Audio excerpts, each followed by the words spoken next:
Also, today is the final day to check out the 25th annual House and Garden Show in Detroit. The show is to celebrate Pewabic. 7 Action News reporter Mike Woolfolk is live on Detroit's east side with what's going on there. Good morning to you, Mike. Hey, good morning, Anu and Andy. Yeah, we're back here at Pewabic, and we're going to actually get a demonstration. As I mentioned in the tease, they've got some great stuff here.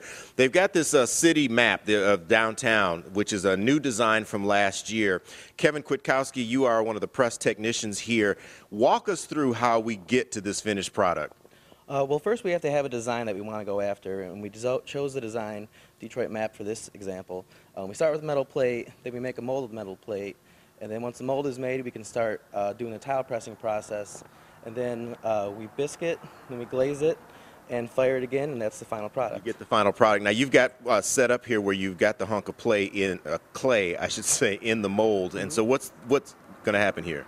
So I smooth out the face of the clay, and so once I get it in there, I start banging it in. I put the hanger on, and I put the stamps on. The banging part is the fun stuff. This is what kids would love, too. It gets loud. It gets loud. Go ahead, try it. Go ahead.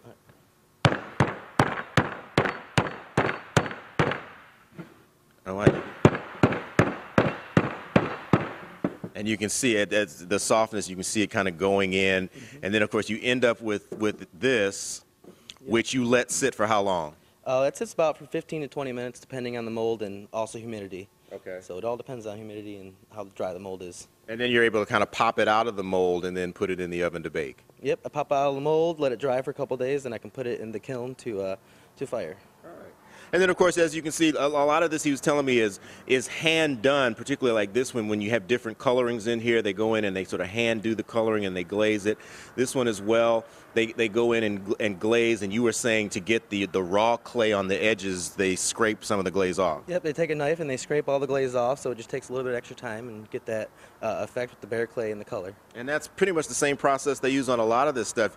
And all of it is here for you to take a look at and also purchase to support Pewabic, because it is a nonprofit and they keep this going. Pewabic's been around for 112 years here, pure Detroit, made in Michigan. This is wonderful stuff. And if you've ever been in some of the historic buildings downtown, like the Guardian building, you've seen, you know, some of the historic type stuff that Pewabic has been involved in here in the city. So come on down. Noon is when they open. Come in, support this. And, of course, we will continue to give you a look at what's going on here throughout the morning. We're live at the Pewabic House and Garden Show here in Detroit. Mike Woolfolk, 7 Action News. Back to you guys. We Good love stuff. it. Absolutely, yeah. If you're making it, if you have any frustrations, get them all out Bam, and bam, create bam. something beautiful, right? There you go. All right, 6:37 right now. Still.